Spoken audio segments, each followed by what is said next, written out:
Hello, I'm David Bankston, travel adventurer and host of Dave Travels.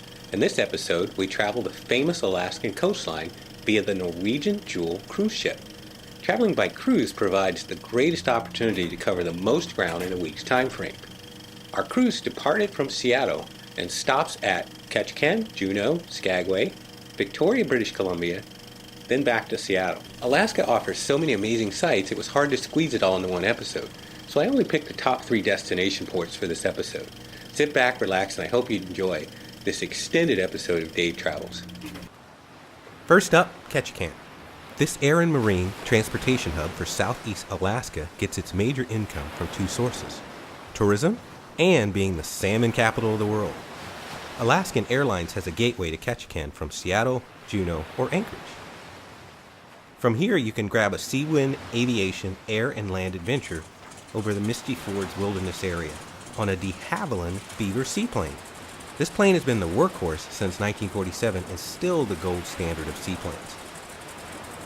With floats for wheels, 1 engine, 1 propeller, and 1 pilot, this may be the closest you get to feeling like Indiana Jones.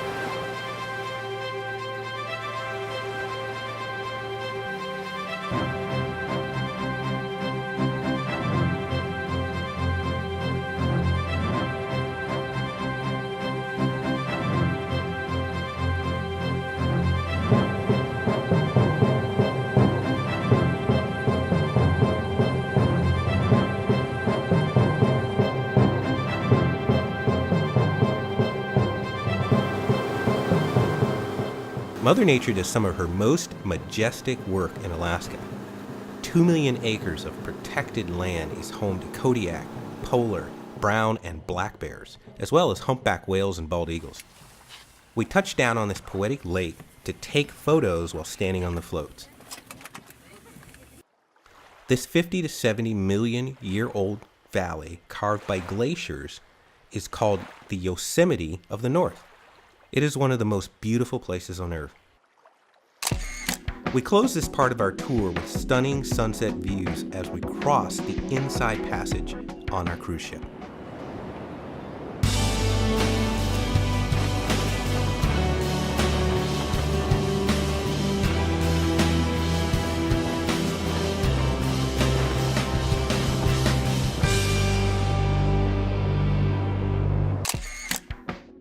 Juneau. Named after a gold prospector, Juneau can't be reached by road from the rest of the state. It sits among 2 giant glaciers. Juneau is the capital of Alaska. No trip to Alaska is complete without whale watching, and Harv and Marv boast a 100% success rate for sightings on their trips in small groups of 7 to 12, and they offer the very best viewing experience. We cast off with Jaylene, the youngest ever certified female boat captain. Sure enough, just a few minutes after leaving port, orca whales were playing off the bow. Orcas, or killer whales, are toothless whales feeding on either fish or marine animals like sea lions, seals, walruses, and even large whales. They are the apex predators, having no natural predators of their own.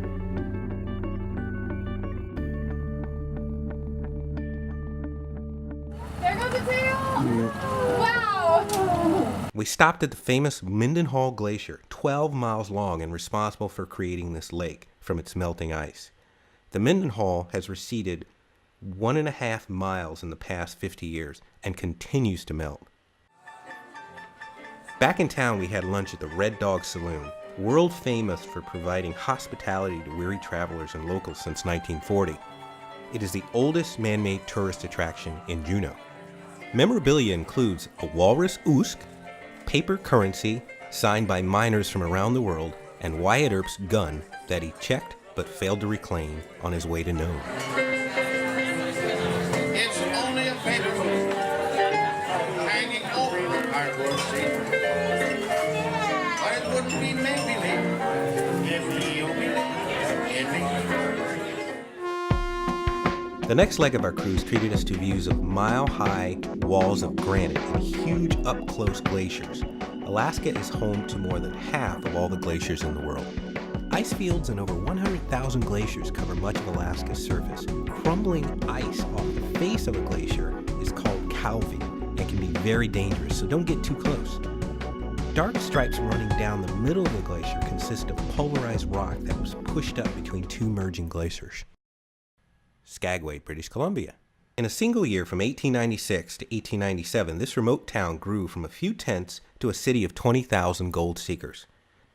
For today's adventure, we'll set forth in a Jeep to see the White Pass Mountains and the famous Emerald Lake across the Canadian border. We stopped at the small town called Carcross, which was once a fishing and hunting camp for inland Tlingit and Tagish people. There's one local supply store, and it's open part of the year. Supplies are packed from top to bottom to focus on things needed to survive when roads are closed and people are totally isolated for months at a time. Just north is the Carcross Desert, referred to as the world's smallest desert.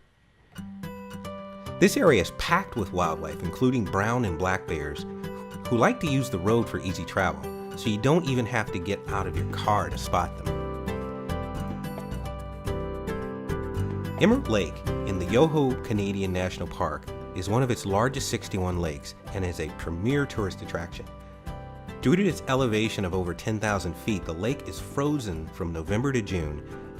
Its vivid turquoise color is from powdered limestone and is most vibrant in July as the snow melts from the surrounding mountains. Alaska is truly a treasure chest of nature.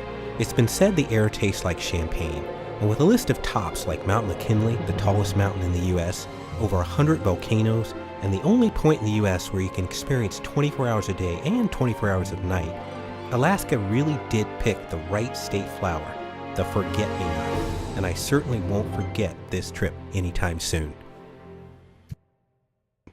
Thank you for watching this episode of Dave Travels, and be sure to like our Facebook page and follow us on our next travel adventure.